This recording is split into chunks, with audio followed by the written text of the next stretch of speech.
The title is not clickbait. I did actually debate Ben Shapiro. It was less of a debate in a formal sense and more of me asking him a question at one of the events he did on campus, because it was part of a larger segment of the event where Ben takes questions from people who are mostly college students. I do think the bar was set extremely low. All right, thank you for the straw man fallacy. Thank you. I missed what she actually said. What was it? Straw man? Straw man fallacy, I think. You can't just shout straw man and run away.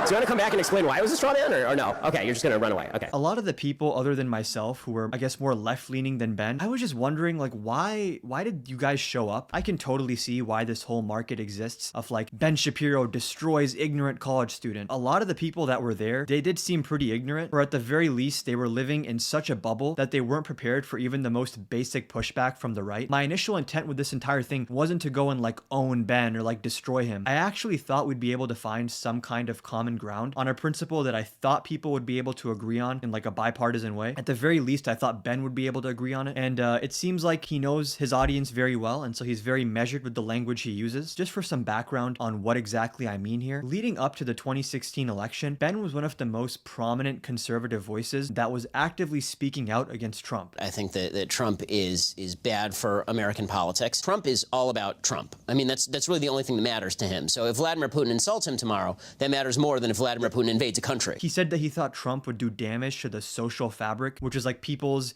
general ability to like trust each other, live together, have trust in their institutions, and the overall ability of society to be cohesive to some extent. Even when people are disagreeing on political issues, there's like this basic agreement: elections are real and the person who loses the election should concede. The American president shouldn't be siding with foreign governments over our own intelligence agencies. These are things that I feel like any random Democrat and Republican should be able to agree on, regardless of if you want to say there should be electoral reforms or reforms to our intelligence agencies. And it seemed like Ben agreed with me on this leading up to the 2016 election. But then after Trump won and passed the tax cuts and I guess pushed for some policy that Ben is a fan of, he changed his entire tune. And I remember leading up to the 2020 election, he started claiming, well, the damage that Trump has done to the social fabric has already been done. So me voting for him now in 2020 is just a function of policy. The reason I didn't vote for him in 2016 is because I feared the damage he would do to the social fabric, and I also didn't think he was going to govern conservative because I didn't see a lot of indicators of that. He's governed a lot more conservative than I thought he was going to,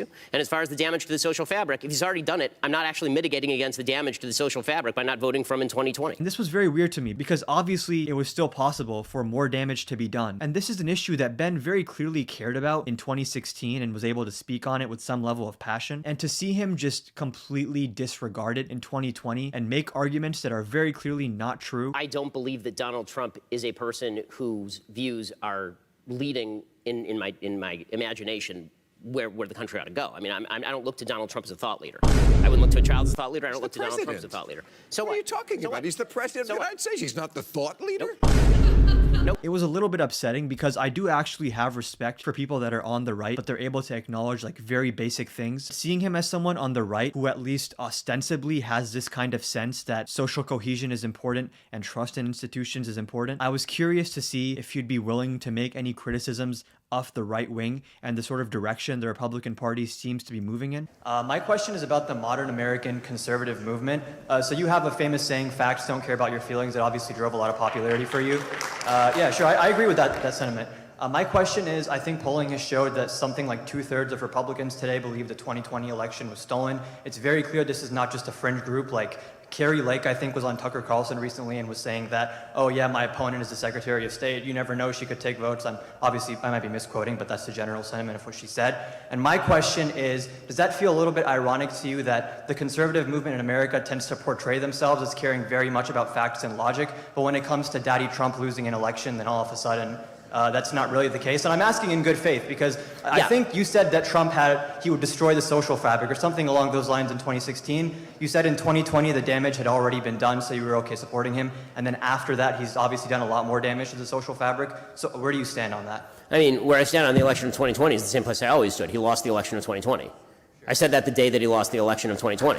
So his response right off the bat just really rubbed me the wrong way because I didn't ask him if he thought Trump won in 2020. I already knew going into this that Shapiro was not an election denier, and the question I was asking him was very specifically about the conservative movement. Now, there are a lot of influences that I don't particularly like about the 2020 election. I don't like the media coverage. I don't like the silencing of the Hunter Biden story. I don't like the changing of the rules to allow for vast mail-in balloting, which I just on principle oppose. I think that people should go on the day of the election. They should vote on the day of the election. I don't like election month or election 2 months, right?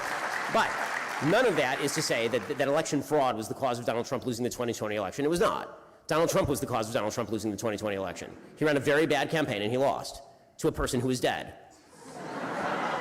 Okay, so like that's it. So, you know, as far as I'm not going to answer for other people's perspectives that I don't share. And then he goes on to say that he's not going to answer for the perspectives of people that he doesn't share. But again, I wasn't trying to hold him accountable to someone else's beliefs. I was asking him to sort of analyze the trends that are going on with conservatives in the United States. The political party you tend to vote for, the political movement you tend to be associated with, which is like the right-wing American conservatism, which obviously is not one thing, but the general umbrella term of American conservatism definitely includes Ben Shapiro. And he's in many regards a very prominent thought leader on the right. And I did want to give him some benefit of the doubt that maybe he didn't understand what I was getting at, so I did restate the question. Sure, I'm just asking what you think the future of the conservative movement in this country So is. I will say a sizable portion believes something like right. that. So first of all, I think that the way to read a lot of what's going on in politics right now is incredibly reactionary. Almost everything that's happening is just reactionary. If the media say black, then Republicans and conservatives are going to say white. And if the right says something, the left will immediately say the opposite.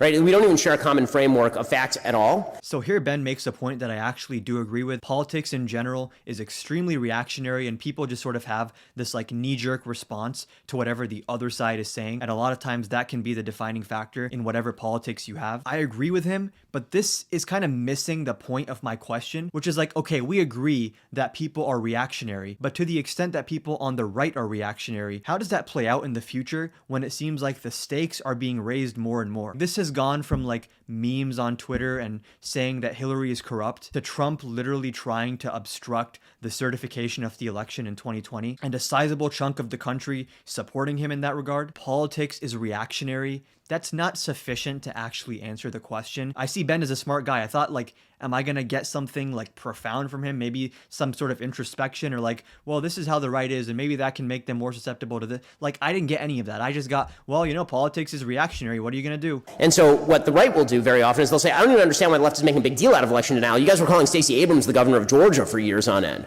Right? We did 4 years of Donald Trump was elected in 2016 because of Russian collusion that never materialized. Right? Like, so this game can be played on all sides.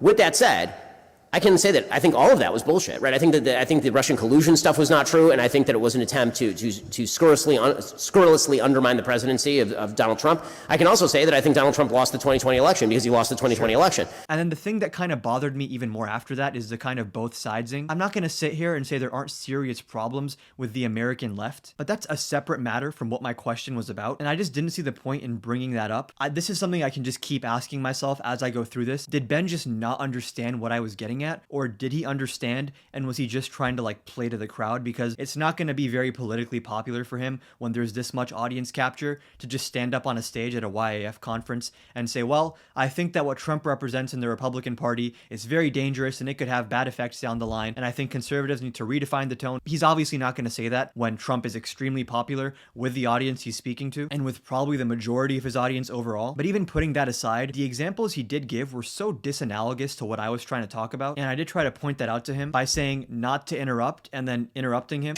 So, not to interrupt, but just real quick on the Russia thing. Obviously, the idea that Trump was like this agent being controlled by Russia was stupid. No one thinks that. Or maybe some people. Well, a lot of people at the beginning. No not serious many. people Yes. who are worth sort of talking to think that. But obviously the IRA was a real thing. Russia influenced our election to the extent that they organized protests and such. And Hillary Clinton conceded the election the next day. So I think there is a meaningful distinction to make between saying that Russia influenced the election in 2016. People still knew Trump was president. Okay, but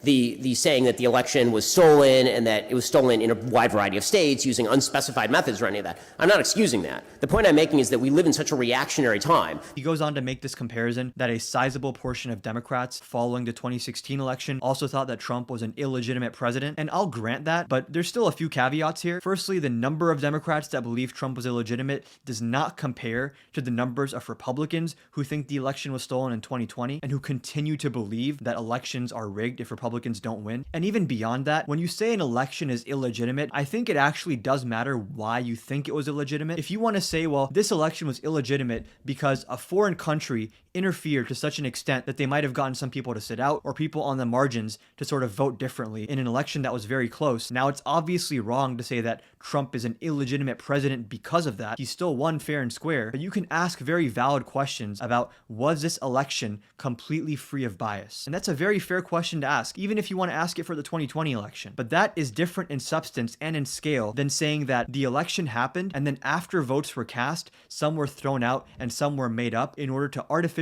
prop up Joe Biden and give him an electoral victory. This is a conspiracy that involves people in multiple different states. It's something that requires extreme levels of collusion and communication and people just lying and having consistent stories across the board. That type of claim about elections not being legitimate is different in a meaningful way than the other types of claims. That people are bouncing off of each other like billiard balls. And it's a real mistake, which is why, as I've said, I think that for future elections, and this is true for both parties, first party to sanity wins. First party to sanity wins. Okay, and I think that what the election of 2022 really showed is that the American people don't like a lot of what they're seeing Democrats on policy, because Republicans won by about 4.5 points in the generic ballot across the country. And they really don't like a lot of the Republican candidates who are embracing what they saw as crazy town stuff.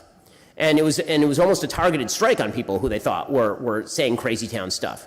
And then Ben sort of goes on this long rant. He just went off in this direction of like electability and what's going to win different parties, different elections. And again, that's an interesting and valid conversation to have, but it just felt like he was sort of guiding the conversation away from the point that I wanted to stick on. And this is why Ron DeSantis wins by 20 in Florida, because he was governing in Florida and doing a good job in Florida. So he took 0.4 percentage points victory in 2018 and turned into a 20-point election victory in 2020. Went to line by way to the exact opposite of DeSantis on COVID, won by 20 in Ohio. Anyone who's perceived as competent in their state did really well. And anybody who's perceived as not competent or crazy or off the wall did really, really poorly. And you saw this even within states, right? Kristen Newman in New Hampshire, one going away, is gubernatorial race in New Hampshire. John Baldick lost by 11 points in New Hampshire. You saw this over and over in Nevada, right? Lombardo ended up with a Republican, won in Nevada. Laxalt was not a bad candidate, but Laxalt was associated with Trump in some minds, and that hurt him in some ways. Right? You see this like all over the place. And so the point that I'm making is that what people actually want from Republicans is something that Republicans have to actually give them, which is a sense of stability and solidity. And many Republicans are refusing to do that. I think that's what you're pointing out. I think the mistake the Democrats are making is they're thinking that because they won 2020 and because they did better than expected in 2022, this means they now have a green light for their entire agenda. And that'll be a wild misread of the tea leaves. If they decide they're really going to double down on Elizabeth Warren style modern monetary theory or something, they're going to blow out the spending, they're going to go soft on China, or they're going to steer in an extraordinarily environmentalist direction, or they're going to move socially liberal to the far extreme. If they do any of those things, they will get punished. It's just a question of when they're going to get punished. So that's sort of, I think where things stand. So when he ended his speech and he got his applause, I did try to sort of steer the conversation back to what I was talking about initially, and I tried to make it as explicit as possible. I mean, I disagree with a lot of what you said there on the performance of Republican politicians in their respective states. The point I was making was a little bit more broad than just day-to-day politics, which is that I think what Trump has done to the trust in institutions, specifically in elections, is pretty irreparable. I think it's going to be around for election cycles to come, and I don't think it's comparable to what Democrats do. I will say I don't think that that's true. That part I don't think is true. And then Ben gives a point which I think was pretty fair. And the reason I don't think that's true is how fast did candidates, except for Kari Lake, concede that they lost the elections? That's fair. Yeah, that's definitely fair, but I'm talking more about the voting public. Right, so, and you're not hearing from the, I'll take. And it seemed like in that instance, he understood better. And it's this response which makes me question the rest of the conversation, because very clearly he was capable of engaging in that discussion. And in response, Ben did make a pretty valid point, although it was still one that I feel like didn't sufficiently answer my question, because politicians are going to react different ways based on whatever the given political incentives are and the political climate and so many other factors. And what I was trying to get at more so was the attitude of Republican voters and how they perceive the electoral process and American institutions generally. I'll take a poll. How many of you, you can be honest, I'm sure some of you think this. How many of you think that the election of 2022 was stolen?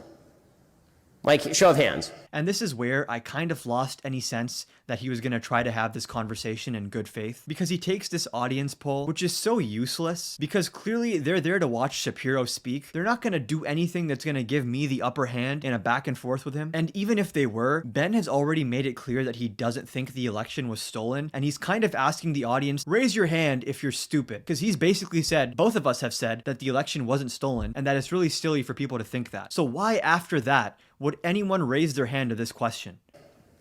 Not a ton of people. There's some. Okay, but statistically not super significant in a room of 1,000 people. And then, like, he even goes on to say, like, it's not statistically significant.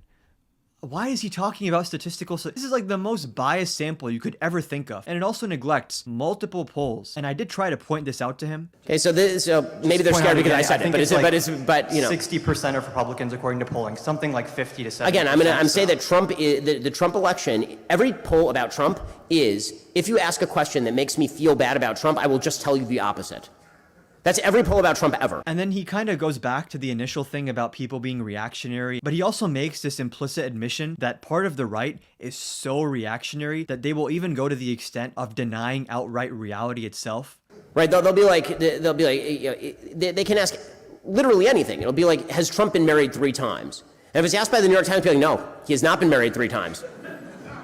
Ever. Yeah, in fact, he's married only once to Melania forever. Like Republicans will just tell the New York Times to stiff itself. I mean, that's really what it is.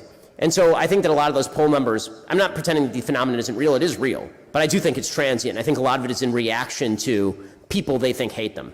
And that is going to have to come back together somehow. But I don't think that, I don't think that 2 years from now, 4 years from now, 8 years from now, barring Trump, right? I think Trump is a wild card in all this.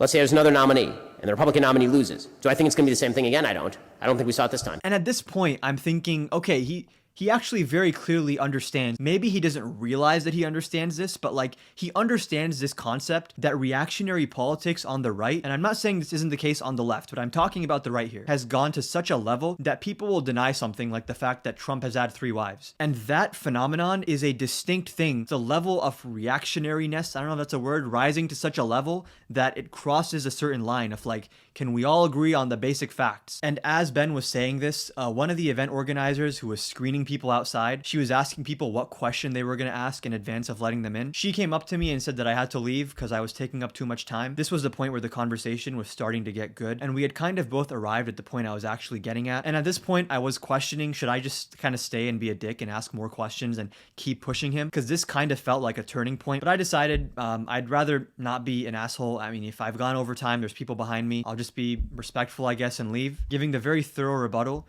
of just saying, I mean, I disagree, but I don't want to take up any more time. I appreciate it. Thank you.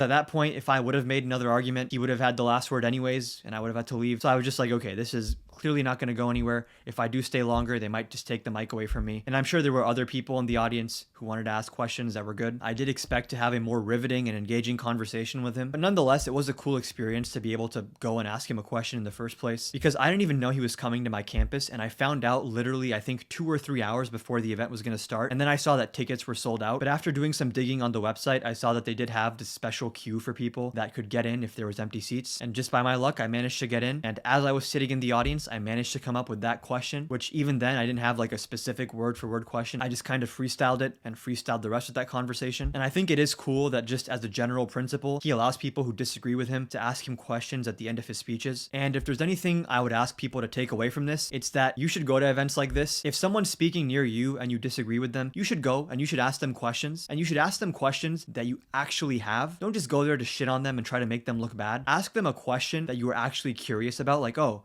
this is something that they disagree with me on, and I wonder why. What do they see in this that I don't? Or what do I maybe see in this that they don't? What is the disparity here in like how we view this and how we understand this? I also think that a video like this is super important right now in a time when people are sort of siloing off and the echo chambers are getting bigger and bigger. It seems like people they have their beliefs and then they surround themselves with other people who agree with them, and they refuse to engage with the other side unless the entire purpose of the engagement is to make the other side just look bad and try to get some kind of slam dunk. And obviously when things are set up this way, you're going to have a political climate where polarization just gets worse and worse, and any idea of compromising or coming together or changing your mind or learning something new, that's just completely out of the picture. And that's something I think is really important to have, is an underlying belief that I could be wrong. I think I'm right, but you know, if I come across information that makes sense to me and it seems valid, that I'm willing to fit it into my worldview and not just reject it because it doesn't fully fit into the narrative that I've created. It seems like narratives in general are the predominant political force right now. You have your story in your head. This is the good guy. This is the bad guy. This is the only way the good guy can beat the bad guy. And when people start thinking like this, reason and open debate and open discussion suffer as a result, regardless of where you stand on the political spectrum. You should have a reverence for these concepts